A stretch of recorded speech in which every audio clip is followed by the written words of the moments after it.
Bonjour à toutes et à tous et bienvenue dans cette nouvelle saison d'Émotions à cœur.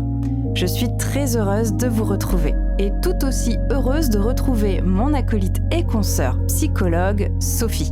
Bonjour Claire, quel plaisir de reprendre le micro à tes côtés. J'avais tellement hâte de plonger dans cette nouvelle saison et d'entrer dans le vif du sujet. Et cette saison arrive avec des nouveautés, Sophie. Il me semble même que tu as fait évoluer le format de tes histoires. Dis-nous tout. Oui, exactement. Cette année, on a eu envie d'aller encore plus loin. Les récits seront plus incarnés. À chaque épisode, nous accueillerons un invité qui viendra nous partager son vécu, ses défis, les épreuves traversées et surtout les leçons qu'il ou elle en a tirées. Alors, celles et ceux qui nous écoutent depuis la saison 1 le savent. J'aime ouvrir chacun de nos épisodes en disant « Laissez-vous porter par la voix de Sophie ». Alors aujourd'hui, Sophie, quelle voix nous proposes-tu d'écouter ? Alors aujourd'hui, Claire, nous avons le grand plaisir d'accueillir Laetitia Martos, avec qui j'ai partagé de très beaux moments sur le plan humain. Bonjour Laetitia et merci d'être avec nous.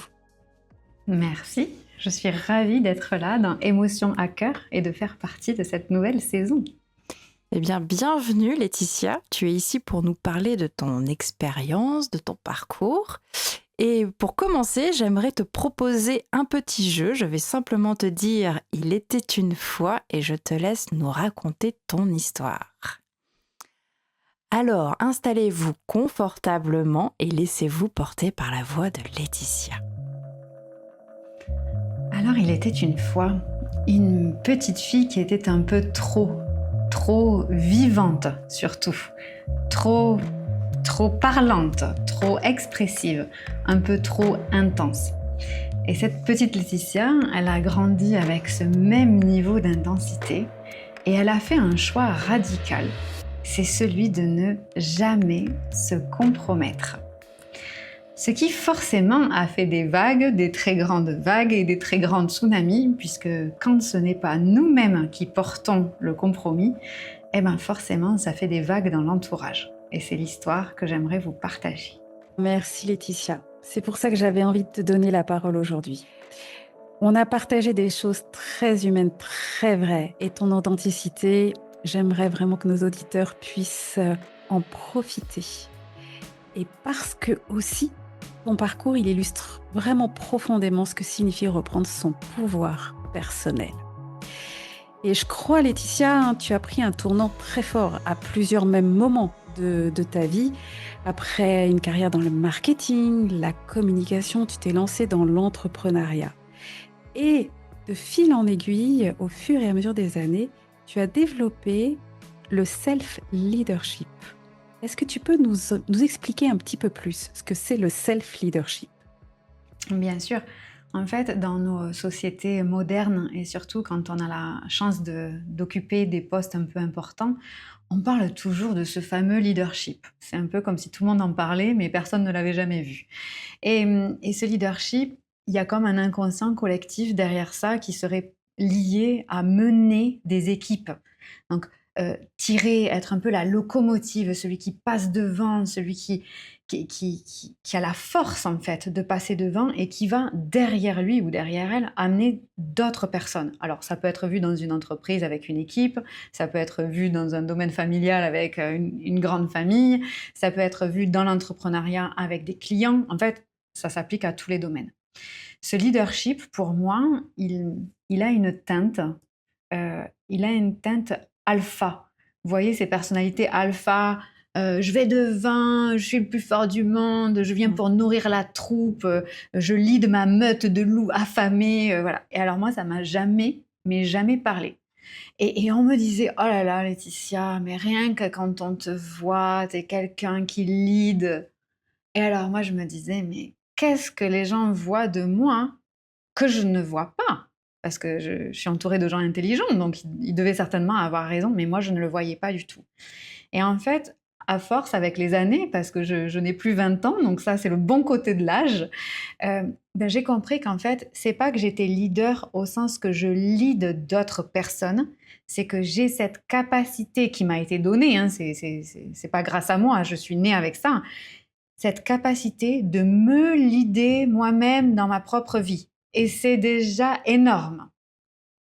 Parce que avant de leader d'autres personnes, quoique on puisse leader d'autres personnes sans se leader nous-mêmes, hein, mais il me semble important déjà de savoir se leader nous-mêmes. Et se leader nous-mêmes, c'est très lié avec la prise ou les prises de décision dans notre quotidien qui vont faire qu'on va dans la direction qui nous semble juste, même si cette direction, elle change, parce qu'on change. Hmm. Et du coup, Laetitia, il y a eu un moment, il y a eu un déclic où tu as compris ça. Enfin, il y a eu une bascule chez toi dans ta vie parce que tu nous dis, voilà, j'ai ça depuis toujours, mais tu l'as remarqué à un moment donné. Alors je l'ai toujours eu, tu vois, quand j'étais toute jeune, je me souviens, je suis d'origine toulousaine, d'où l'accent, je suis d'origine espagnole, d'où l'accent, et en fait, je me souviens toute jeune, j'ai pour projet de faire les cours Florent, sauf qu'on habite à Toulouse, toute la vie familiale elle est à Toulouse, et les cours Florent sont à Paris, et je me souviens, mes parents me disent sous un ton un peu de défiance, bah écoute, t'as qu'à tout organiser, nous on te suit. Et j'avais 13-14 ans, j'ai organisé tout ça, donc les cours Florent, le paiement, les hôtels, les machins, pour pouvoir aller faire un mois intensif qui permettait de rentrer en deuxième année directement au cours Florent. Et du coup, avec tout ça, mes parents ont dit, bah, du coup, on est obligé de, on est obligé de suivre, puisque en fait, tout était prêt comme c'était demandé. Donc, quand je dis que je l'ai depuis longtemps, c'est vraiment depuis longtemps. Sauf que après, il y a la vie qui rentre en compte. Et la vie, elle vient, moi j'aime bien dire ça, c'est comme si on avait un joyau, un diamant avec lequel on arrive, qui est totalement pur. Et puis la vie, elle va mettre un petit peu des coups sur ce petit diamant qui, de plus en plus, va avoir des écorchures. Voilà. Alors, selon la vie, ça peut être des énormes écorchures, avec vraiment des gros impacts sur le diamant. Et puis parfois, selon la vie de chacun, ça va être une éraflure, une égratignure, ça va dépendre de tout un tas de paramètres. Et donc, moi, je ne fais pas exception. C'est-à-dire que mon trésor qui était là, mon joyau, il a été égratigné, non pas uniquement par les autres, mais parce que moi aussi, j'ai laissé les autres égratiner le trésor. Hein. Il y a une forme de responsabilité là-dedans. Et en fait, là où j'ai fait la bascule, j'ai travaillé pour Apple, avec tout ce que ça veut dire de travailler pour Apple. J'étais jeune, j'avais un excellent salaire, j'étais expatriée, puisque le siège social européen d'Apple se trouve en Irlande. Et donc, j'avais toute l'aura de la fille qui a fait, j'ai un double master 2, je parle 3 langues, je travaillais chez Apple, j'étais expat. Non, mais là, c'est la consécration, quoi. Et j'avais 25 ans, je gagnais le salaire de mes 2 parents réunis en foutant pas grand-chose. Et c'est se dire, waouh, en fait, au nom de l'argent, il y a tout un tas de paramètres qui bougent. Mais le trésor, lui, il s'en fout de l'argent. Il est là, il reste. Et alors, la moindre de ses préoccupations, c'est la société, l'extérieur et donc l'argent aussi. Et je me souviens travailler pour cette entreprise, où quand je disais je travaille pour Apple, en plus à ce moment-là, c'était la pleine croissance d'Apple, c'était comme, waouh, tu travailles pour Apple, sans que jamais personne ne m'ait demandé ce que j'occupais comme poste. Et donc, l'aura d'Apple se suffisait. Et dis-moi, Laetitia, justement, toi qui es tellement authentique, est-ce que tu avais l'impression de faire semblant à ce moment-là? Pas du tout. Pas du tout. Parce que moi, je suis très technique. J'adore ce qui est technique, les ordinateurs, les machins. Donc, j'étais comme un poisson dans l'eau. Et en fait, c'est le corps qui a parlé. Parce que le corps, il n'oublie pas. Et alors, si on a un allié, c'est bien le corps. Et donc, le corps, c'est comme éteint. Le symbole que moi, j'ai vu, c'est comme si j'avais une petite flamme à l'intérieur de moi. Et je sais que je renvoie l'image de quelqu'un qui est très lumineux. On me dit très souvent que je suis solaire. Alors, évidemment, je vous en parlerai, mais jusqu'à pas longtemps, je ne le voyais pas. Et j'avais l'impression que cette petite flamme, elle s'éteignait, elle s'éteignait, elle s'éteignait. Sauf que la petite flamme, elle est à l'intérieur de moi. Donc, c'est moi qui dois alimenter la flamme. Il n'y a personne d'autre qui voit la flamme. Il n'y a que moi qui la vois et qui la sent. Et j'ai senti cette petite flamme commencer à s'éteindre. Et je disais à mon conjoint à l'époque, écoute, là, il va falloir qu'on parte, qu'on aille voir ailleurs. Et lui, il me disait, oui, mais moi, je suis bien là, j'ai besoin de temps, j'ai besoin de temps. Et donc, je l'attendais à lui, réellement. Parce que moi, j'étais prête, hein. Le corps, quand la petite flamme s'éteint, le corps, c'est très clair.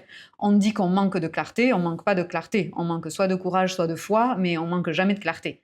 On sait toujours ce qu'on veut. Après, c'est le fait de le réaliser, hein. Et donc j'ai attendu et un jour, je me suis levée un matin et chez Apple, j'avais le choix de mes horaires et je travaillais en début de journée, vers midi, 11h midi. Donc je me lève le matin, on ne pouvait pas dire que j'étais fatiguée, hein, 11h midi, voilà. Et je me réveille et je ne peux pas aller à la salle de bain. Je ne peux pas me transporter jusqu'à la douche. Voilà. Alors que j'ai mon corps physique, j'ai mes bras, j'ai mes mains, je ne suis pas handicapée, je n'ai pas de maladie, je ne peux pas. Et là, je me dis, oh là là là là là là. Et là, à ce moment-là, on le replace dans son époque, c'était il y a 15 ans, on ne parlait pas de burn-out, tout ça, c'était pas du tout accompagné, en Irlande, encore moins. Et là, je me dis, non, en fait, là, c'est fini. Là, c'est plus une question de j'attends mon amoureux, c'est juste plus possible. Voilà.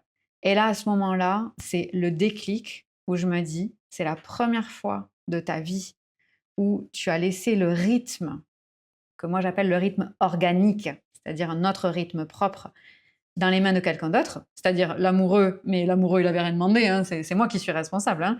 Et là, j'ai dit, stop, il n'y a que toi qui peux te sauver, dans le terme, pas partir, hein, dans le terme se sauver, c'est se sortir de là. Et c'est la décision que je prends à ce moment-là. Donc, je démissionne. Dans la semaine, j'ai démissionné avec tout ce que ça voulait dire, du salaire, de l'aura, de l'expatriation, de tout ça. Mais en fait, c'était juste, il y avait à ce moment-là plus d'autres solutions. C'était ça ou ta vie, en fait, hein. Ah, mais clairement, je me suis dit, je sens que je vais mourir.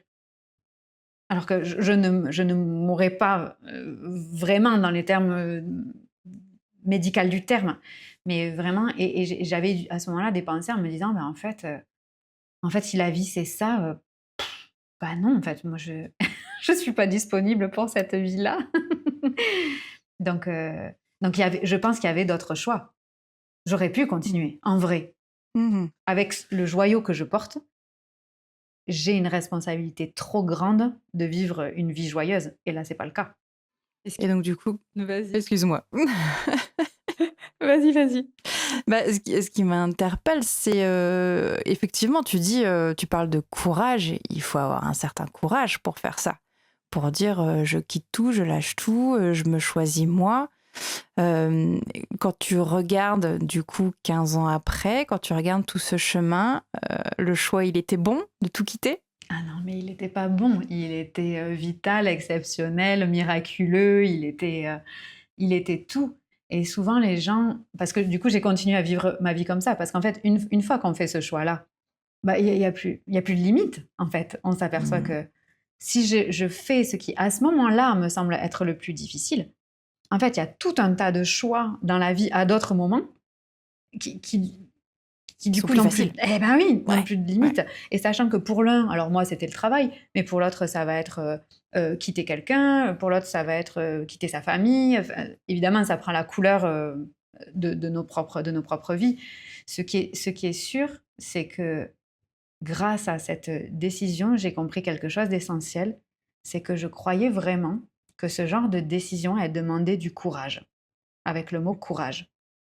Et je crois que ça demande pas de courage, parce que le courage, derrière, il y a cette notion de force, de allez, je vais chercher mes ressources. C'est comme, tu sais, quand on fait du sport, là, quand on bloque tout, voilà. Là, pas du tout. C'est l'impression que moi, ça m'a donné, c'est d'avoir la foi. Mm.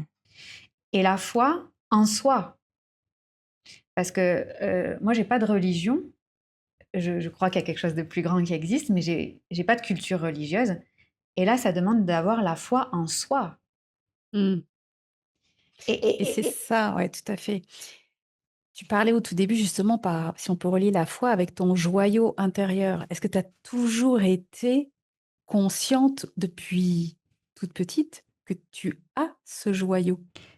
Je crois que oui, sauf que je lui donnais ni de nom ni de forme. Mais c'est parce que je voyais que on me disait: «Non mais toi Laetitia, non mais non mais il y a que toi». En ce moment, par exemple, mes amis, ils me disent que je suis la collection des Martines. Vous savez, Martine à la plage, Martine, voilà. Mais c'est ça. Et ils me disent, non, mais c'est Laetitia à la plage, Laetitia en Irlande, Laetitia en Espagne. Et voilà. Mais ça a toujours été. C'est des amis que j'ai depuis 20 ou 30 ans. Et ils me disent, mais c'est Martine. Ta vie, c'est Martine. Parce qu'il y a toujours des nouveaux épisodes, des nouvelles collections. Et, et je crois que j'ai toujours eu ça. La différence, c'est que ça a pu être souffrant, et encore aujourd'hui, d'être différente, voilà, parce que trop d'intensité, trop de volonté de s'écouter. Et quand on s'écoute soi-même, eh ben, les autres à côté, ils sont obligés de se réagencer, puisque comme on a un système, si moi je bouge, l'autre va devoir bouger forcément, et ça c'est pas forcément confortable pour l'autre. Et, et du coup, vivre sa vie sans compromis, c'est vraiment un leitmotiv aujourd'hui, parce que j'ai compris que de ça, ou du manque de ça, on pouvait en mourir à l'intérieur. Et en fait, ça, c'est pas possible. Claire, ça doit résonner fort, hein. Ça résonne bien, je pense, et pour nos auditeurs aussi. Je pense que c'est essentiel, essentiel, cette essence de vie. C'est des étapes par lesquelles on est passé aussi, je crois, Sophie, mais on n'a pas mis les mêmes mots que Laetitia. C'est pour ça qu'on se retrouve autant, en fait, finalement, dans ton histoire.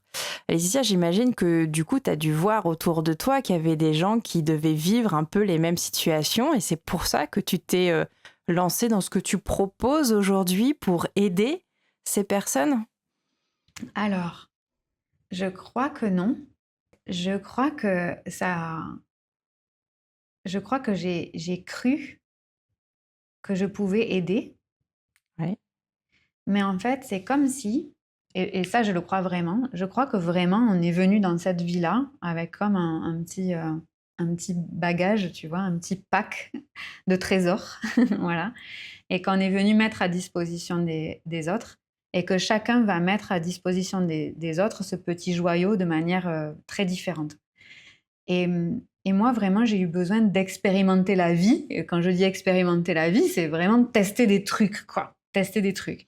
Donc, quand je me suis lancée dans mon entrepreneuriat, je faisais du développement de sites web. Donc, vraiment, on était sur une partie extrêmement technique. Je sortais d'Apple, j'étais vraiment dans mon environnement. Et j'avais que des clients hommes parce que quand je me suis lancée, j'avais moins de 30 ans. Et à l'époque, les femmes entrepreneurs, autant vous dire que ça ne courait pas les rues. Donc, forcément, j'avais que des hommes. Et en fait, on ne parlait jamais du sujet. C'est-à-dire que j'étais là pour développer leur site internet et on ne parlait jamais de leur site internet. Et quand je bossais chez Apple, je me souviens, je recevais des cadeaux de clients que j'ai encore 15, 16, 17 ans plus tard. Et je me souviens, mes collègues me disaient, mais comment tu peux connaître le prénom des enfants de tes clients? Sachant que les clients, on les avait au téléphone. Et du coup, je disais, bah, en fait, comment ça se fait que tu connaisses pas le prénom des enfants de tes clients? C'est plutôt toi la question. Et en fait, au bout d'un moment, je me suis aperçue qu'effectivement, il y avait que moi qui recevais des cadeaux, il y avait que moi qui connaissais le prénom de leurs enfants, il y avait que moi qui, mes clients, me souhaitaient un bon anniversaire. Et en fait, j'ai compris que j'avais un lien qui se faisait automatiquement avec les gens, que moi j'appelle l'intimité, la profondeur. Et en fait, quel que soit ce que je faisais, que je travaille chez Apple, que je travaille pour le codage d'un site internet ou autre, cette intimité était forcément là, non pas parce que je faisais quelque chose, mais parce que je suis l'intimité. Et donc ça, j'ai mis du temps jusqu'à aujourd'hui, parce que j'aimerais vous dire, ça y est, j'ai le Graal, mais je suis plus sûre de rien. Aujourd'hui, ce dont je suis sûre, c'est que je suis pas sûre. Et là, aujourd'hui, au moment où on enregistre, ce que je capte, c'est que je suis pas là pour aider, je suis pas là pour enseigner, mais parce que j'ai essayé. Je peux le dire parce que j'ai essayé. Hein. Et quand on ajuste comme ça au millimètre, je crois que je suis là pour montrer. Voilà. Et du coup, voilà, je montre. Et après, bah, les gens, ils en font ce qu'ils en ont à faire. Un petit peu plus loin, Claire, je me permets, c'est pas uniquement pour montrer, mais pour oser. Tu as une faculté je trouve, un talent indéniable pour aller faire, je dirais, dépasser une personne sur certaines peurs, justement, de se montrer. C'est Mm. pas pour montrer, c'est pour aider les autres aussi à se montrer. Et je pense que en montrant, c'est qui a dit fais que ta vie soit ton message? Là, c'est Gandhi, il me semble. Mais c'est vraiment le fait que moi, je montre ce que je fais, voilà, et je m'occupe que de ça, en fait. Et les gens ne me prennent pas comme un modèle en disant waouh, je veux la même chose qu'elle. Par exemple, moi, j'ai fait le choix de l'instruction en famille. Bon, moi, mes clients, ils me disent, non, mais moi, si je faisais l'instruction en famille, mes enfants, je les découperais en rondelles, j'ai aucune patience. Donc, ils veulent surtout pas ça. Ça leur va très bien que leurs enfants soient à l'école. Donc, ils ne me prennent pas comme un modèle, mais ce qu'ils cherchent, c'est la modélisation. C'est-à-dire, OK, si elle fait ça, qu'est-ce que moi j'aimerais? Et ça, c'est une espèce de projection que les gens font. Et quand moi, je montre ce que je fais, les gens sont obligés de se positionner. Et ça, je ne sais pas comment ça marche, c'est un peu magique, hein. Les gens sont obligés de se positionner en disant ah oui, alors attends, mais du coup, moi, qu'est-ce que j'aimerais oser à mon tour? Ça ne veut pas Hmm. dire qu'on a la réponse, hein, mais ça veut dire qu'au moins, il y a la question. Et une fois qu'on a la réponse, c'est ah oui, mais en plus, elle, du coup, elle le fait. Ah bah, du coup, peut-être que je pourrais le faire, moi aussi. Ce qui Et inspire, en fait, c'est ta liberté. mm, Et moi, je dis toujours, la liberté, c'est pas ne pas avoir de contraintes, c'est choisir ses contraintes. Et c'est ça que t'inspires aux autres. C'est qu'ils se disent, mais elle choisit ses contraintes. Du coup, moi aussi, je peux peut-être choisir mes contraintes, mes propres contraintes. C'est ce que tu bien expliques avec sûr. l'école. Et bien sûr, et ça, pour moi, il y a vraiment cette incompréhension forte de la liberté, qui est la liberté, c'est quand on n'a aucune contrainte, dans le sens freestyle Mm, mm. du terme. Moi, la liberté, je la vois plutôt comme l'art, c'est-à-dire qu'un grand peintre, un grand sculpteur, un grand symphoniste, en fait, il a fait ses gammes quoi, au départ, hein. Donc, ça requiert, pour se libérer de la technique, ça requiert de un peu faire ses gammes tous les jours. Donc, faire ses gammes, ça va dépendre de la vie de chacun. Alors, pour l'un, ce sera dans le domaine pro, l'autre perso, conjugal, amoureux, peu importe. Mais du coup, ça demande, pour s'affranchir de tout ça, il faut l'avoir vécu, il faut l'avoir traversé, et tous les jours, tous les jours, tous les jours, faire ses gammes. Et, et après, comme ça, quand on veut créer sa vie, ben, on n'a plus qu'à ouvrir le placard, il y a tout qui est disponible, et là, on va pouvoir aller prendre les notes. Et là, on va pouvoir s'amuser. Et du coup, moi, souvent, ce que je dis, c'est je suis libre parce que déjà, j'ai créé ça, et c'est parce que j'ai de la structure.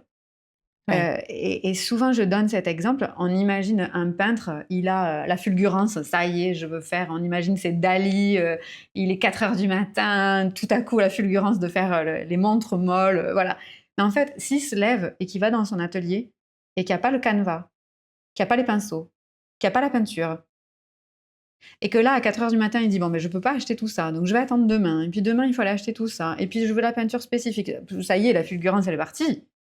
Elle n'y est plus. C'est très éphémère. Et ça, du coup, ça demande beaucoup de structure pour permettre à la liberté euh, d'être immense.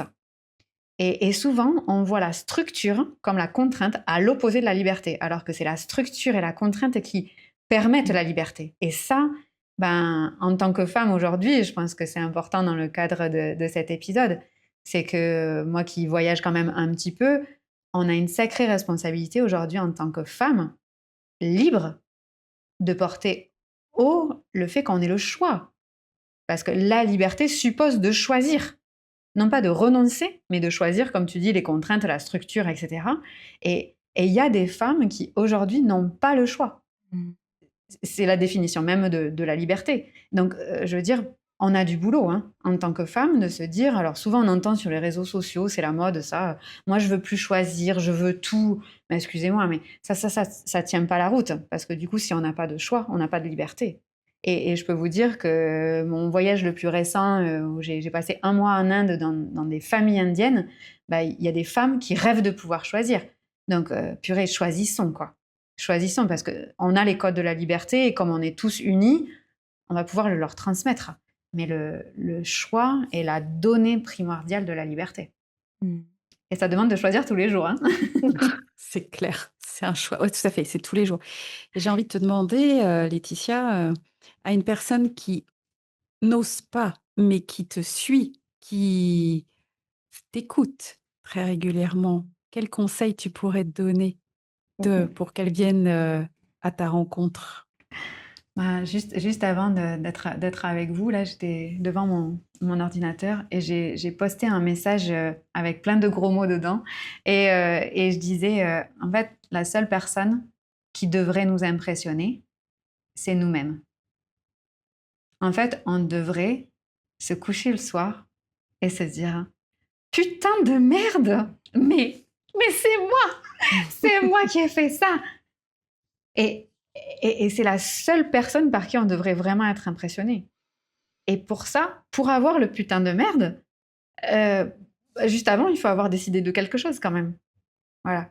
Et je pense vraiment qu'on a cette croyance qui s'étale un peu partout de je manque de clarté.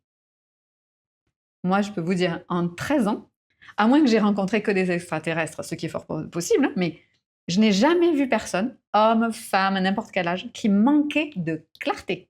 Mhm. Non, on manque de foi avec mes mots ou de courage avec les mots de quelqu'un d'autre, mais jamais de clarté. C'est juste, c'est très clair que je veux quitter mon mari, mais putain non, je peux pas parce que les enfants. C'est très clair que je veux quitter mon mari, mais en fait, j'ai pas le revenu suffisant. C'est très clair que je veux partir de cette entreprise, mais du coup, je veux pas refaire le même métier. Mais c'est très clair, hein. C'est en fait la décision qui... C'est comme si on sautait d'une montagne à une autre. Voilà. C'est très clair qu'on veut sauter. Mais juste, on ne sait pas où on va atterrir. Mhm. Voilà. Et ce que moi, j'ai appris sur mon chemin, pour te répondre, Sophie, c'est que moi, je suis devenue l'experte en saut de foi. Et le saut de foi, ça correspond à sauter en sachant très clairement que le parachute va se construire pendant la chute. Mm. Écoute, ça résonne beaucoup. Ça résonne beaucoup. Moi qui ai décidé de venir vivre à Singapour, c'est tout à fait vrai ce que tu dis.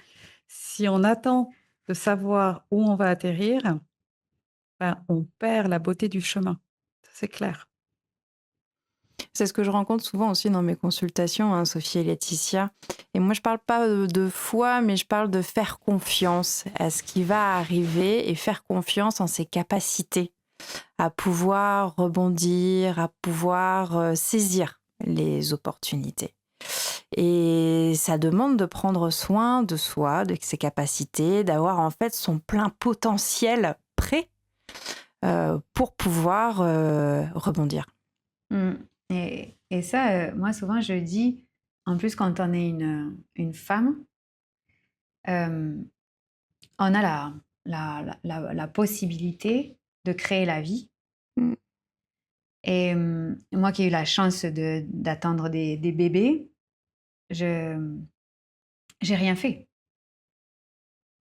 C'est-à-dire que dans mon ventre, ces enfants se sont constitués tout seuls. J'ai pas dit, bon alors le 12 mars, je m'occupe des pieds, le 17 avril, je vais faire les mains. Et l'enfant sort et il est parfait, quoi. Et je pense que c'est quand même quelque chose où on peut se dire, on est capable de créer la vie en faisant rien. Donc, on peut quitter notre emploi, on est large, hein. On peut quitter l'emploi, on peut quitter le mari, on peut créer la vie. Et à partir de là, c'est se dire, on est constitué, je crois vraiment par rapport à ce que tu dis, Claire, on est fabriqué, non pas pour faire face, mais pour faire la vie. Mm-hmm. On est fondamentalement fabriqué comme ça. Et on le voit dans tellement d'expériences où il y a des enfants abandonnés en pleine jungle et ils survivent pendant 3 semaines. On se dit... Et toi, tu as des gamins et tu te dis, mais si tu leur tiens pas la main pour traverser la route, ils vont mourir. Non, mais en fait, on est fondamentalement fabriqué, humainement, pas que les adultes, hein, pour vivre cette vie-là. Et je pense que les contraintes qu'on s'impose quand on n'ose pas, quand on ne prend pas la décision, en fait, c'est ce que moi j'appelle la petite mort. C'est-à-dire aller dans le sens inverse, dans le courant contraire de la vie. Parce que la vie, de toute façon, elle nous porte. Et dans ce que tu dis, Claire, moi, ce que j'ai ressenti, c'est que déjà, je peux avoir foi en moi, mais quand j'ai foi en moi, il se passe des choses très Mm. étonnantes. Il y a des gens qui sont mis sur le chemin, il y a des ressources qui sont posées, il y a des mots qui sont donnés, il y a des rencontres. C'est vraiment assez magique. Et c'est comme si, en fait, ben, la vie elle-même, alors on peut l'appeler Dieu, on peut l'appeler les guides, on peut l'appeler l'univers, on peut l'appeler la vie, chacun pose son nom, mais en fait, qui est là pour soutenir la décision. Et ça, c'est très apaisant parce qu'on se dit, en fait, la vie me pousse dans cette direction. J'ai peur, mais j'y vais quand même parce que je fais une partie du chemin, mais la vie elle-même, Dieu, les guides, vont faire 50% du boulot. Et à partir de là, on n'est plus jamais seul. Mm. Plus jamais. Et ça, c'est hyper apaisant. Finalement, c'est très instinctif, finalement. Ce que quand ton choix là, de quitter Apple, c'était l'instinct, presque. On pourrait l'appeler comme ça, qui t'a poussé. Et j'ai même envie d'aller plus loin parce qu'on parlait on s'oublie, on se met de côté, on s'oblige. Mais finalement, est-ce que c'est pas nous-mêmes qu'on oublie, mais c'est plutôt notre instinct qu'on oublie? Mm. Et ça, c'est une thématique qui me suit beaucoup parce que je suis très, très instinctive. Et j'ai fait le choix quand je suis devenue entrepreneur. C'était un espace, un endroit de ma vie, un domaine de ma vie où j'étais la seule. Quand je suis partie d'Apple, je me suis fait une promesse, c'était plus jamais d'équipe, évidemment. Hein, quand on a fait du management en général, quand on fait autre chose, on dit plus jamais d'équipe. Bon, mais je ne fais pas exception. J'ai dit plus jamais. Je veux travailler seule. Et donc, c'était un espace de ma vie où tout ce que je faisais n'avait des conséquences que sur moi-même. Et donc, ça a été mon terrain exploratoire. Moi, je dis que je suis entrepreneur, mais en fait, je fais un pèlerinage spirituel. Hein. En vrai, c'est pas du tout un métier, ce truc. Hein. Oui, c'est une connaissance de soi, parce que dans l'entrepreneuriat, il n'y a pas de masque possible. Hein. On se prend face à nous, nos propres démons. Hein. On est obligé. Et je me souviens que je me suis dit, cet entrepreneuriat-là, je vais essayer pendant 1 an de le faire uniquement à l'intuition. On va voir. Sachant que c'était contraire à tout ce que j'avais appris. Hein. Moi, j'ai fait une école de commerce, j'ai un MBA en marketing, j'ai 2 Master 2 en gestion des entreprises et en marketing digital. Donc, je suis complètement formée à l'opposé. Hein. Mmh. Et là, je me suis dit, on va voir. Au pire, ça n'implique que moi. Oui. J'étais seule dans l'entreprise. Bon. Et en fait, mais les résultats, pas que financiers, mais les résultats financiers aussi, mais de joie, d'abondance, de connexion avec les gens. Mais très souvent, je dis cette phrase, je suis bénie. Alors que je viens de dire que j'ai aucune culture religieuse. Et c'est vraiment ce truc-là de se dire, c'est sûr que je suis pas seule. C'est sûr. Je sais pas ce qu'il y a, mais je sais que je suis pas seule parce que je suis soutenue, parce que je me respecte. Mmh. Parce que tu es alignée. Mmh. Absolument. Et j'ai envie de te demander, du coup, c'est quoi tes non négociables pour t'occuper de toi? Est-ce que tu as des routines, des rituels? Alors, je rigole beaucoup parce que j'ai pas une hygiène de vie qui correspond à Instagram et à tout ça. Je dors très peu. Je dors très peu. Je mange un peu mieux, mais jusqu'à il y a pas longtemps, j'avais le régime d'un enfant de 5 ans sans surveillance. Euh, pour moi, ce qui est très important, c'est la solitude. Parce que dans la solitude, il y a le silence. Et dans le silence, il y a l'écoute profonde de soi. C'est le seul endroit, en fait. Hein. Et moi, je fais des cures de solitude tous les jours, sachant que je viens de dire qu'on a fait 8 ans d'instruction en famille. Donc, autant vous dire que la solitude, encore une fois, c'est un vrai choix. Que je suis entrepreneur avec un business qui tourne quand même très bien. Donc, ça veut dire qu'il y a des clients, voilà, il y a quand même des choses à faire, que j'ai une vie de famille. Mais en fait, la solitude est cruciale. Et moi, je mène ma vie comme une œuvre d'art. Et donc, ça demande, ça requiert cette solitude. Donc, j'ai pas de routine où on va dire je vais me lever tous les jours à la même heure, pas du tout. Mais par contre, c'est cette connexion profonde à moi et qui ne peut être faite que quand tout l'extérieur s'arrête. Donc l'extérieur, ça va être les réseaux sociaux, ça va être le silence extérieur. Voilà, et ça, bah, c'est extrêmement précieux parce que c'est que comme ça qu'on peut écouter ce qui se passe dedans, parce qu'il n'y a plus de bruit dehors. Donc la solitude, pour moi, est capitale. Et ça, je l'ai essayé. Moi, je me souviens, j'avais des gens qui m'inspiraient. Par exemple, des femmes avec des enfants qui partaient 3 jours par mois. Oh, je me disais, waouh, ça doit être fou d'arriver à faire ça. En fait, moi, ça me parle pas. Parce que j'adore vivre avec l'enfant que j'ai la chance d'élever. Je me verrais pas du tout me priver de sa présence dans mon quotidien, mais même pour 2 nuits, ça me rendrait malade. Ce n'est plus un bébé. Je tiens à dire que ce n'est plus du tout un bébé. Et elle aurait largement l'âge d'être sans sa maman pendant très longtemps. Et, et en fait, c'est parce que moi, ça me nourrit. Et j'ai fait le choix d'avoir de la solitude absolument tous les jours. Parce que dans mon rythme organique, dans le respect de moi, ça peut pas être 3 jours par mois. Et donc ça, ben, avec l'instruction en famille, plus le business, etc., ben, je rogne clairement sur mon sommeil. Et ben, je ne suis pas fatiguée. Là, aujourd'hui, j'ai dû dormir, vous me voyez, j'ai dû dormir 5 heures peut-être. Parce que la solitude me nourrit à un tel niveau que ça permet d'écouter finement le reste.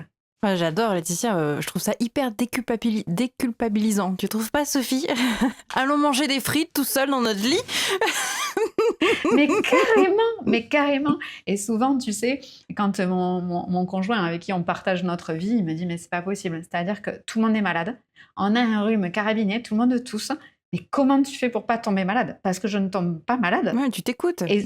Et souvent, je dis, non, mais tu sais, c'est mon régime alimentaire ou c'est mon nombre d'heures de sommeil. Parce que là, par exemple, en janvier, j'en parlais avec une cliente qui a besoin de beaucoup dormir. Je lui dis, je crois que j'ai dormi ton nombre d'heures de nuit dans la semaine.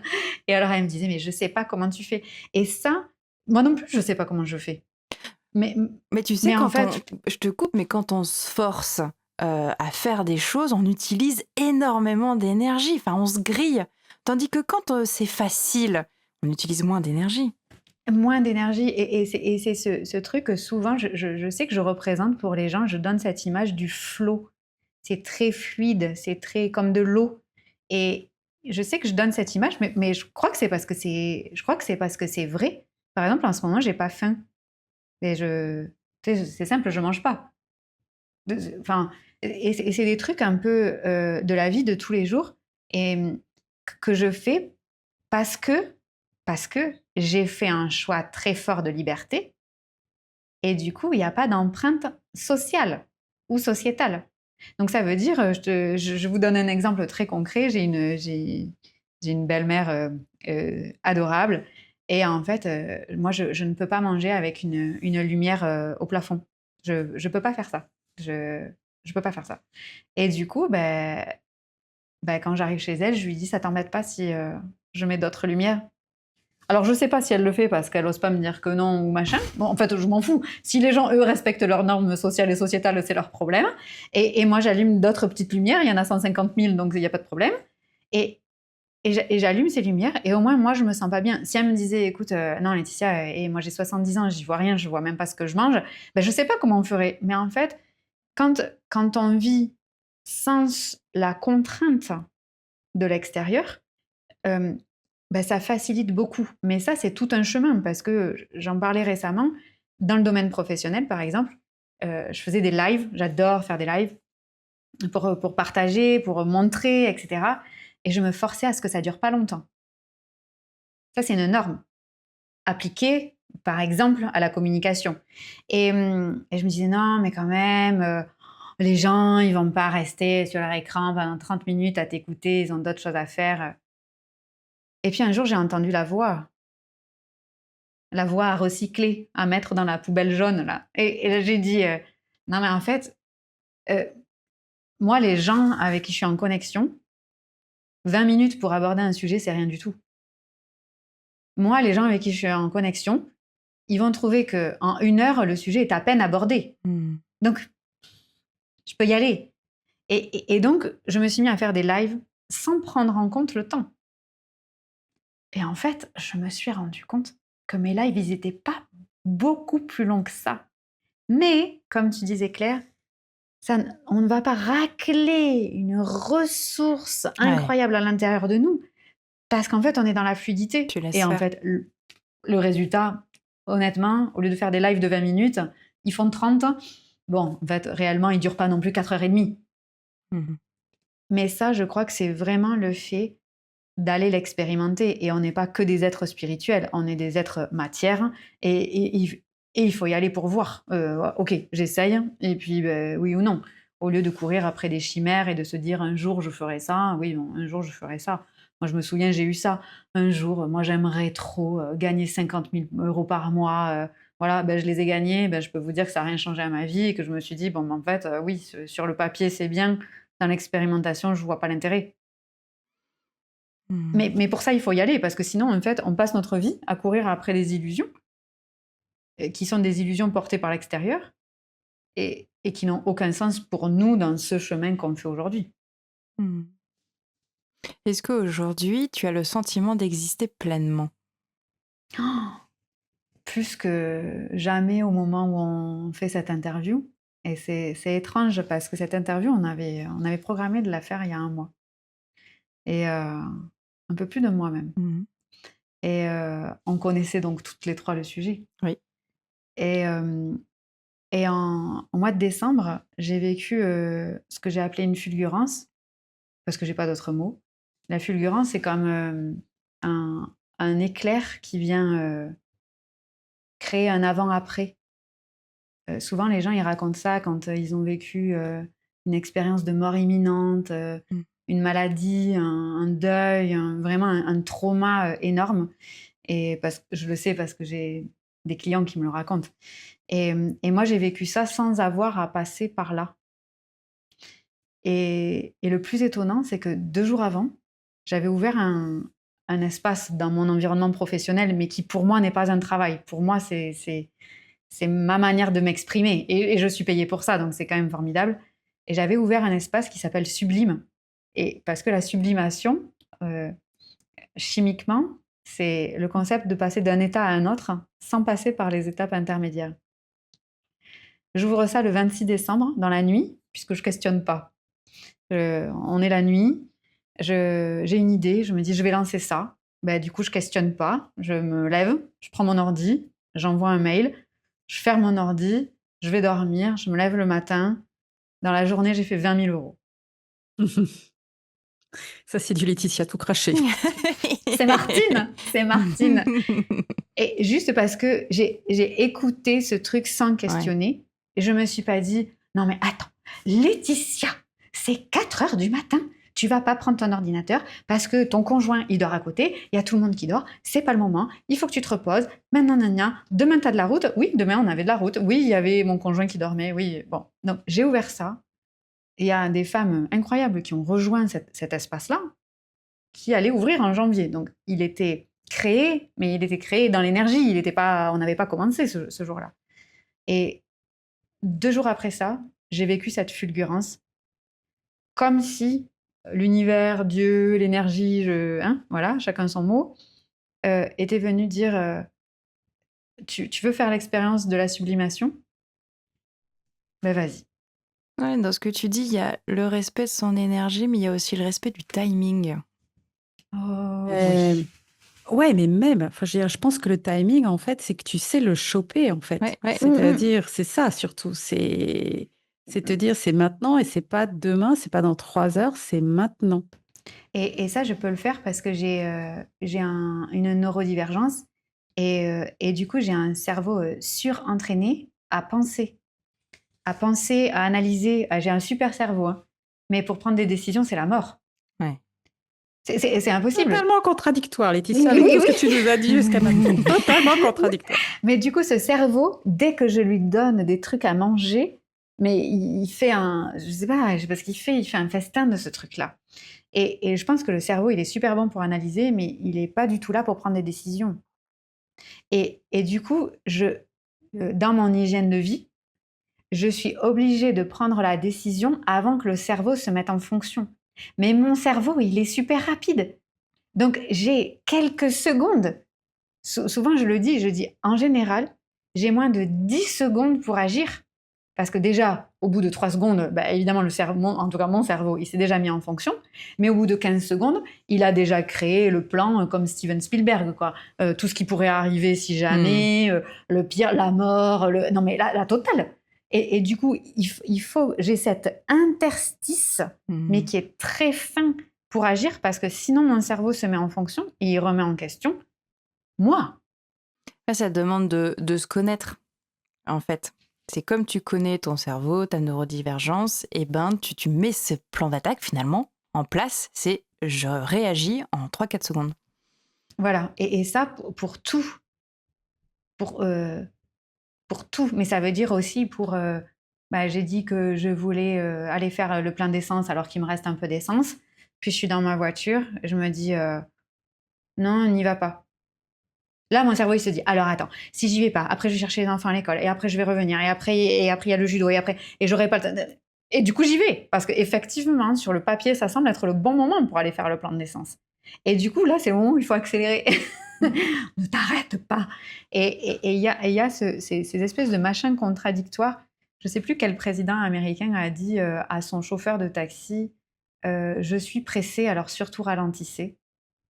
Et j'adore cette phrase. Et dans l'autre sens, elle est vraie aussi. C'est-à-dire, j'ai beaucoup de temps, donc j'accélère. Et c'est ces espèces de machins contradictoires. Et ce que moi, je crois, c'est qu'on a une espèce de machin sauvage à l'intérieur de nous. Et je crois vraiment que le sauvage ne se questionne pas et que le sauvage ne questionne pas. Et donc, quand ce rythme vient, moi j'appelle ça le clic, cet élan de vie, moi j'appelle ça le clic, c'est le nom. Alors, si les gens me voient sur les réseaux, il y a plein de gens qui me mettent clic, clic, clic dans les commentaires, c'est ça. J'appelle le clic, et c'est en fait, le clic est là, on agit tout de suite. Parce que même quand on n'est pas neurodivergent, on est tous très intelligents. Et notre cerveau, il est là pour nous tenir en sécurité. Donc lui, il veut le statu quo, il veut surtout pas qu'on change. Ouais, c'est l'inspiration. Quand on est inspiré, on y va. C'est ça. Et cet élan, cette inspiration, elle est là parce que pour moi, cette inspiration, c'est pas Dieu, c'est pas machin, c'est la vie. C'est ce qu'on est censé faire là. Mais c'est vrai que des fois, enfin non, la plupart du temps, c'est contre-intuitif. Et du coup, est-ce qu'il y a des décisions que tu as regrettées après cette fulgurance? Est-ce qu'à chaque fois... Non, jamais, parce qu'en fait, ça m'amène dans ce que j'appelle depuis récemment, depuis cette fulgurance, sur des territoires inconnus. Donc, je ne pouvais même pas m'imaginer que je pourrais vivre ça. Et du coup, Laetitia, est-ce que tu peux nous partager, effectivement, récemment, tu fais évoluer ton Instagram, justement. Est-ce que tu peux nous partager cette idée, cette très belle idée? Eh ben, ça a été une idée de nuit. Moi, j'ai vraiment beaucoup de questionnements sur l'éthique derrière les réseaux sociaux. C'est vraiment quelque chose qui me pose beaucoup de questions parce que j'élève des enfants, parce que les gens me regardent. Vu que je montre, les gens me regardent. Donc, ça me pose beaucoup de questions, notamment parce que moi, je pose beaucoup d'images de moi. Donc, j'essaye, par exemple, dans mes photos, j'essaye pas, je le fais. Aucune de mes photos sont retouchées pour qu'on puisse voir ce que c'est une femme à 40 ans et que les filles qui nous regardent se disent ah oui, c'est comme ça qu'on va évoluer. Et pour moi, c'est très important.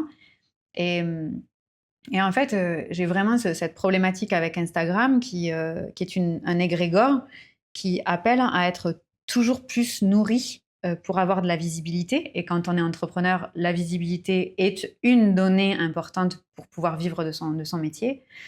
Et en fait, mon impression, c'est on nourrit l'égrégore de notre propre énergie.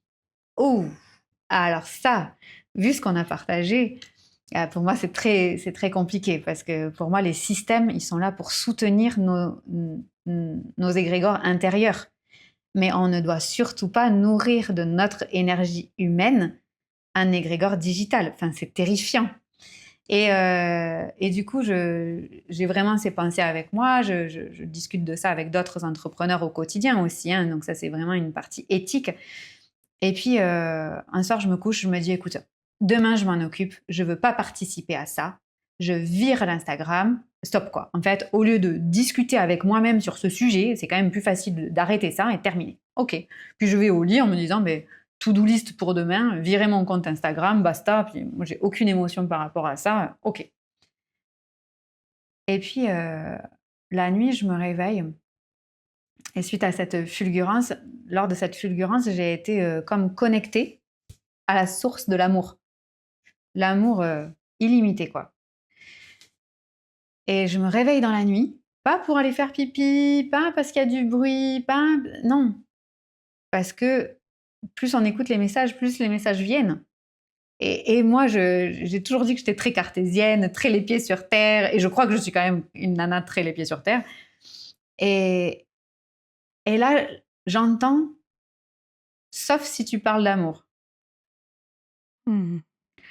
Et là, je me dis, comment ça, sauf si je parle d'amour, de qui, de quoi, de comment. Il est 4h du matin, tu regardes la vie avec un seul œil et tu... Oh là là.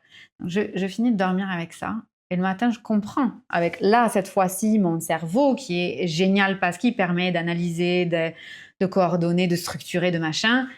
Et là, je me dis, ah oui, alors en fait, le truc le plus intelligent du monde, ce serait d'aller nourrir la matrice avec ce qui fait notre humanité. Et ce qui fait notre humanité, surtout à l'époque de l'intelligence artificielle, c'est l'amour. C'est ça qui nous reste. Et du coup, j'ai décidé d'infiltrer la matrice et d'utiliser Instagram pour aller parler d'amour. Et donc, tous les jours, je prononce une lettre d'amour pour moi ou pour les gens qui n'osent pas encore. Voilà, donc j'ose, et c'est le mot que tu dis, Sophie, j'ose prononcer des lettres d'amour. Donc il y a des gens qui me contactent et qui me disent, j'aimerais beaucoup dire ça à telle personne. Je ne sais pas comment le formuler, mais j'aimerais vraiment qu'il ou elle ressente ça. Et moi, à partir de là, je crée un message et je le prononce. Et parmi toutes les lettres d'amour que je prononce, il y a aussi les miennes. Voilà. Donc, magnifique. Et je pense que vous avez ça en commun avec Claire. Claire également, si tu peux nous partager, toi aussi.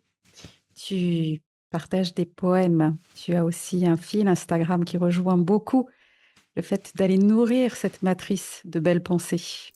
Oui, ton histoire résonne beaucoup en moi, hein, Laetitia, quand tu parlais des cours Florent, etc. Moi aussi, je suis passée par cette case-là. À un moment donné, j'ai eu besoin d'explorer ce diamant, de le comprendre. Et moi, j'avais pas mal écrit de poésie quand j'étais dans une période, on peut l'appeler un peu dépressive. Ça avait duré quelques années, entre 2016 et 2019, et c'était mon refuge. C'est mon refuge de solitude. Finalement d'écrire tous ces mots. Et quand je suis passée au cours Florent quelques années après, les professeurs disaient, peut-être qu'ils te l'ont dit, il faut mettre sa merde sur scène. Ils le disaient comme ça. Et moi, je me suis dit, mais c'est quoi chez moi cette merde, entre guillemets ? Et puis, du coup, je me suis dit, en fait, j'ai pas mal de matière, j'ai 300 poèmes dans mon ordinateur. Et donc, avec une amie que j'avais rencontrée également au cours Florent et qui, elle, faisait beaucoup de dessins, on a fait un match entre nous deux univers. Et donc, du coup, moi avec la poésie, avec mes mots, et elle avec ses illustrations. Au départ, on s'attendait juste à ce qu'elle mette des petits dessins à côté de mes poèmes. Et puis finalement, en fait, on a été plus loin. C'est que dans ses illustrations, elle a dessiné ce que mes poèmes, mes mots lui faisaient ressentir. Donc, elle n'a pas dessiné le poème, elle a dessiné son émotion. Et au fur et à mesure, en fait, on mettait l'un à côté de l'autre l'illustration et le poème, et on a choisi, parmi les 300, on a choisi 86 parce qu'on est toutes les deux nées en 1986, et on a choisi que les matchs, c'est-à-dire l'illustration qui ne peut pas vivre sans le poème et le poème qui ne peut pas vivre sans illustration, c'est-à-dire que ça raconte encore plus autre chose. C'est nos deux émotions ensemble, et on en a fait un livre qui s'appelle Autoportrait d'hier. Et c'est vrai que cette année, ça a bougé un peu, Sophie, parce que j'ai un lycée qui m'a appelée pour venir en fait finalement proposer des ateliers d'écriture, de poésie à des élèves de première. Et donc du coup, c'est mes deux casquettes qui se sont connectées, c'est-à-dire la poète et la psychologue qui vient parler d'émotions, de ses émotions qu'elle a pu transformer. Et pendant ces 4 heures, les lycéens ont transformé leurs émotions. On ne pouvait plus les arrêter à la fin de cet atelier. C'était des poètes en herbe. Ah, c'est magnifique. Et tu vois, ce que moi je vois à travers ton partage, c'est cette notion d'héritage. C'est-à-dire que souvent, l'héritage, on le voit comme de la mère à l'enfant, du père à l'enfant. Et en fait, moi, je vois pas l'héritage comme ça. Je vois l'héritage pour tous les gens qui sont en contact avec nous, parce qu'on peut produire un héritage pour quelqu'un qui est plus âgé que nous. Et ce que je sens dans ton histoire, c'est qu'en fait, quand tu respectes ton et tes joyaux, en fait, tu vas, sans rien faire, tu vas provoquer comme ça un héritage. Et parmi ces lycéens, tu n'as aucune idée d'à quel point tu as changé la vie d'un, deux, trois, qui peut-être viendront dans cette ressource pendant des années et des années et des années puisées. Et je crois que si chacun on respectait notre joyau, comme si c'était la chose la plus importante à faire tous les jours de toute sa vie. Quand je dis tous les jours, c'est pas l'expression tous les jours. Non, c'est vraiment avec la conscience que ça, c'est le plus important. Mais déjà, ça voudrait dire que chacun a une place. Et on partage ce podcast à un moment où la planète n'a jamais eu plus d'humains. Donc, on n'est pas venu pour rien, là. Nous, au moins nous trois, là. On est venu à un moment où la planète a le plus d'humains. Et où les gens, du coup, cherchent à avoir leur place. Exactement. Ouais. C'est vraiment un moment où tout le monde cherche sa place. Et je pense que Laetitia, tu nous donnes aussi un autre regard. La place ne se cherche pas. Elle est à l'intérieur de nous. Et je crois que ça, c'est une très belle ouverture au retour vers soi. Et je crois, il y a quelqu'un qui a dit le voyage intérieur est le voyage le moins pratiqué, surtout maintenant où c'est assez facile de voyager, de prendre l'avion, etc. Et je crois qu'il y a une certaine peur d'aller à l'intérieur parce que c'est abyssal. Et parce qu'à l'intérieur de nous, on est un résumé de ce qu'il y a à l'extérieur. Il y a de l'eau, il y a des forêts, il y a des émotions, il y a des ouragans, il y a de la colère, il y a des volcans, il y a tout ça à l'intérieur de nous. On est le résumé de ce qu'il y a dehors. Et du coup, waouh, c'est quand même quelque chose d'énorme. Et souvent, ce que j'aime dire, c'est que moi, je vis dans la fréquence des miracles. J'ai l'impression que Dû le dire plusieurs fois, ouais, tout à fait. Et j'ai l'impression c'est comme une radio. Et puis on peut décider, tiens, aujourd'hui je suis dans la fréquence de la vie pourrie, aujourd'hui je suis dans la fréquence de il y a toutes les merdes du monde qui m'arrivent. Et d'ailleurs, on le voit, hein, on a une merde, puis une autre, ça c'est la fréquence. Voilà. Et moi, à un moment donné, j'ai fait un choix conscient de me dire, en fait, ce que je veux vivre, c'est une vie qui est faite de miracles. Et les miracles, par définition, c'est quelque chose qui n'est pas censé exister. Et pour que ce soit pas censé exister, ça peut pas être mon cerveau qui agit. C'est pas possible. Et mon cerveau, je l'utilise, mais pour d'autres choses. Et il est super pratique, tout ça, merci beaucoup. Mais pas pour prendre la décision. Et quand on veut changer soit de fréquence, celle qu'on aimait, ou celle dans laquelle on veut se plonger, c'est un vrai choix de chaque seconde.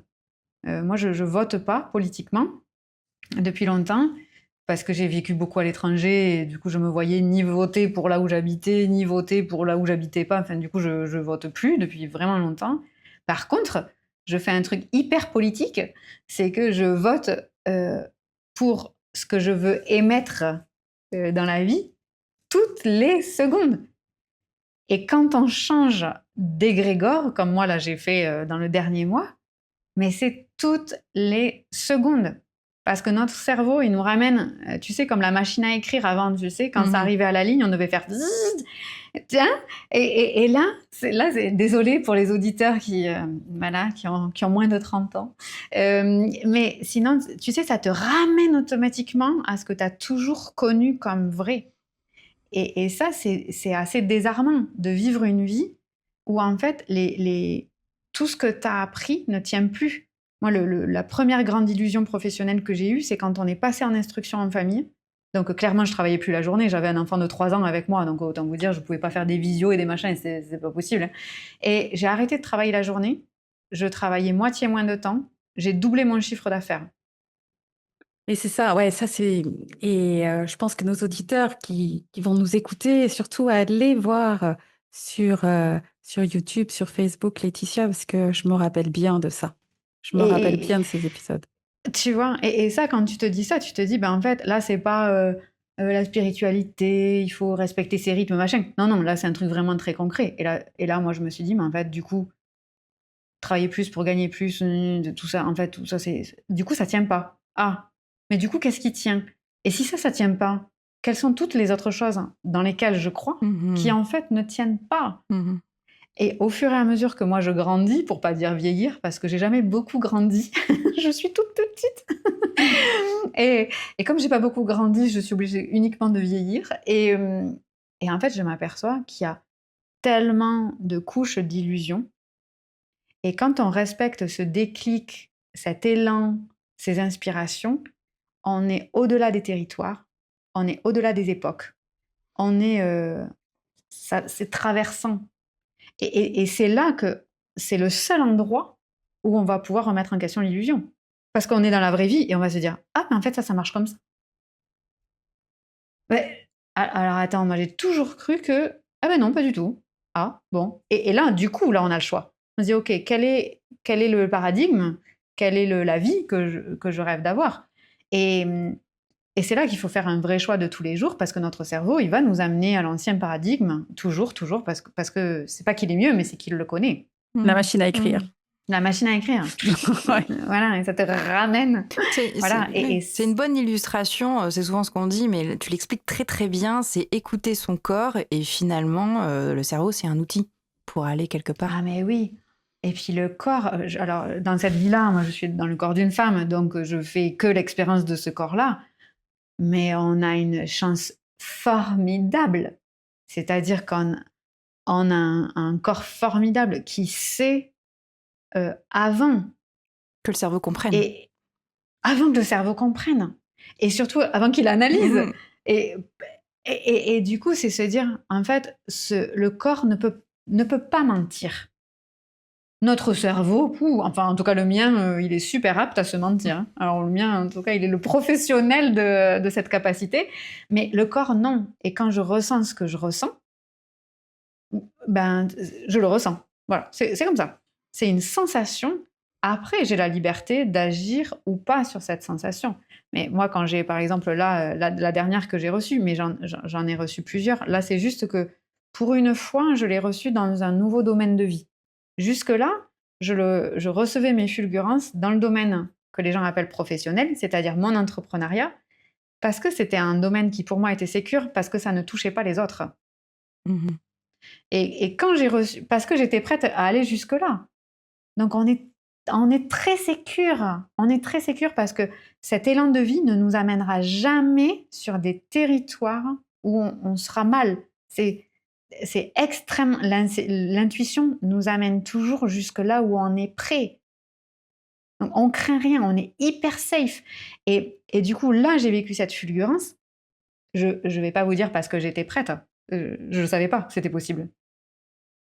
Mais quelque chose a su que moi, j'étais prête. Et véritablement, je le suis.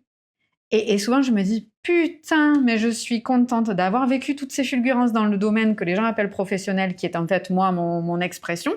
Parce que sinon, j'aurais flippé de prendre celle-là en compte. Parce que la fulgurance, on n'est pas obligé de la prendre en compte, hein. On peut recevoir une fulgurance et se dire, oh non, vas-y, non, ouais, non, là, ça remet trop de trucs en question, ton truc, hein. Non. On a le choix. Moi, c'est juste que j'ai décidé que quand je reçois un flash, je m'y abandonne totalement en moins de 10 secondes. Mais même ça, on n'est pas obligé. Même ça. Et du coup, c'est un peu l'effet. Ce que je vis là, c'est l'effet composé d'avoir écouté à chaque étape Voilà. Et je pense que souvent on entend, oui, mais si je me suis pas écoutée depuis des années, mon intuition, elle va pas revenir comme ça du jour au lendemain, comme si il fallait un peu la reséduire pour qu'elle revienne. Pas du tout, hein, l'intuition, elle se barre jamais, hein, elle est toujours là. Elle est pas ronchon, elle se cache pas derrière un placard parce qu'on l'a pas écoutée depuis 25 ans, pas du tout. Elle est toujours là. Voilà, il n'y a pas besoin de la séduire pour qu'elle revienne. C'est juste le fait qu'on a toujours le choix ensuite, hein, d'écouter ce qui est dit. Et moi, quand j'ai reçu cette fulgurance le soir du 31 décembre, ça a été un éclair qui a pulvérisé comme tous les domaines de vie en même temps. Genre, mais j'ai le choix. Et est-ce que tu l'as suivi à 100%? Ah non, non, non, Sophie, à 10 000%.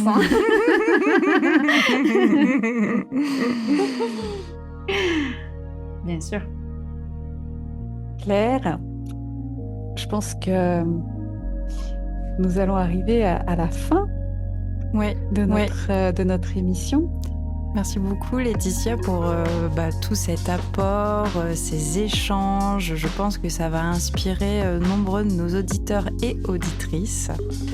Merci beaucoup pour ton naturel et ta spontanéité. Qu'est-ce que ça fait du bien. C'est clair, c'est clair. Et merci. Merci à vous surtout d'organiser, parce que c'est du travail, c'est de la structure, c'est de l'organisation, chose dont je serais bien incapable. Et c'est un travail que je sais énorme, que vous portez depuis longtemps ensemble, parce que c'est pas que de faire ces émissions-là, c'est de le faire ensemble aussi, en partenariat, et de créer ces espaces où du coup la magie peut se passer. C'est grâce à vous, donc bravo. Merci, c'était notre première donc du coup pour notre saison 2. Tout à fait. Je suis vraiment ravie de